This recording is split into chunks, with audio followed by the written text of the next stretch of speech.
Hey guys, we're gonna play a little game called 5 Questions with Seth Shostrom. This one is Dark Chase Edition. So I've recently released my latest thriller called Dark Chase, my first paranormal thriller. It has a little bit of a mystery vibe to it. But we'll go ahead and dive right in. So first off, we'll start off with a quick intro or the elevator pitch for Dark Chase. Dark Chase is about this sweet little town in a small town America where some of its residents are inexplicably dropping dead. The only connection that people can come up with is they had some sort of run-in or incident with an abandoned old house. So the running theory of the townsfolk is that these folks are literally being scared to death. There's some element within that house, evil, ghost, whatever it is literally frightening these people to death.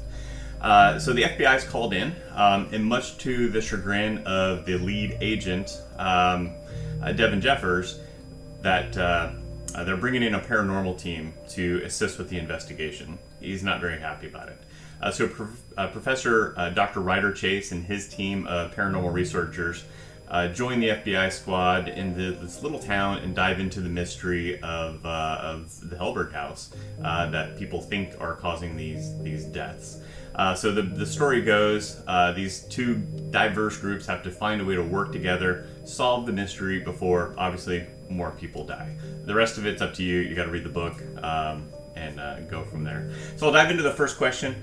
Why a ghost story? Obviously, I have a pretty broad palette of books that I write. Everything from major thrillers, lots of explosions, car chases, bullets flying. I've dabbled in a occasional romance or holiday novel. So I would say Dark Chase is probably a little closer to my norm. It's still a thriller, but I've done a little spin to it. How did I select the setting? So the setting for this town is, it didn't start off this way, but it ended up this way. After a trip to go visit my grandfather, he lived in this adorable, sweet, perfect little piece of Americana out in North Dakota. I love the town. My family loves the town. It's just a wonderful place to be. Biggest hearts in the world. For whatever reason, it popped in my head that it would be some sort of nod of my cap, if you will, to my grandfather and the wonderful people of that town to include them in the setting. I'm not sure that was really the case, but that was my intent at least. That's how I came up with the setting out there. Have I ever ghost hunted?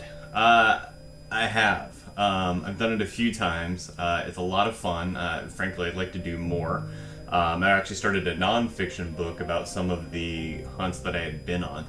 Interesting, the groups that I've typically gone out with are all high-functioning professionals and executives. I've gone out with engineers, medical doctors. So these are serious, intelligent people who like to dig into these mysteries. Why does it draw me in? It's just that. It's a mystery, right? We don't know. We don't know what's out there. We don't know what causes those things that go bump in the night. Part of the fun, and this is where Dark Chase comes in, is it's all about forensic science. It's not, wackiness. It's digging through and actually trying to debunk all of the things that people are seeing or think they're seeing or hearing. And you come to real world conclusions of what those things are. The fun is those things you can't resolve. Those become paranormal. Now, that's not to say things are haunted or demonic or any wacky thing like that. It's just say it's beyond the scope of norm. We can't figure it out. So that's been a lot of fun. All right, here's a follow-up question to that one, probably from my wife. But you're a Christian. How could you go do things like ghost hunts?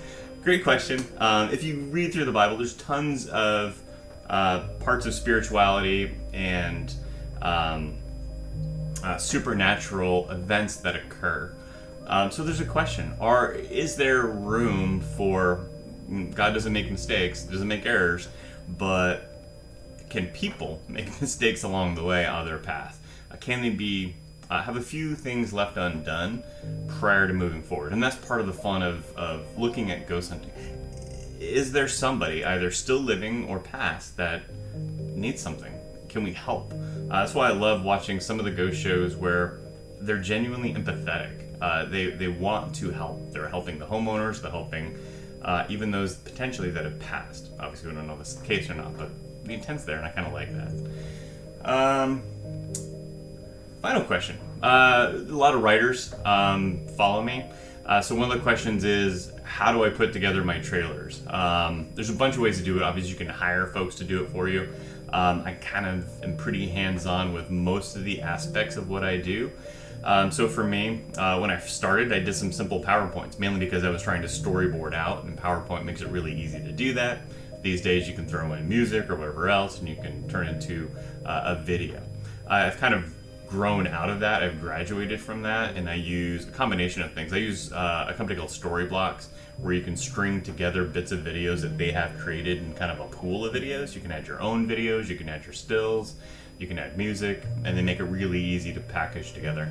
But more and more, I'm using things like Adobe Premiere Pro so that I can up my game a little bit and deliver something even more unique and interesting to the audience. So that's it for today. That's the 5 questions for Seth Showstrom Dark Chase Edition. If you haven't picked it up, go. I implore you to, if you have a local bookstore you like, get it from there.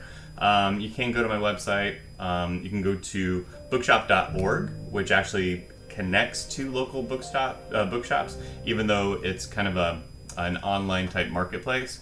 And then, of course, you can always get it from Amazon as well. With that, bid you farewell to the next story. Look forward to it.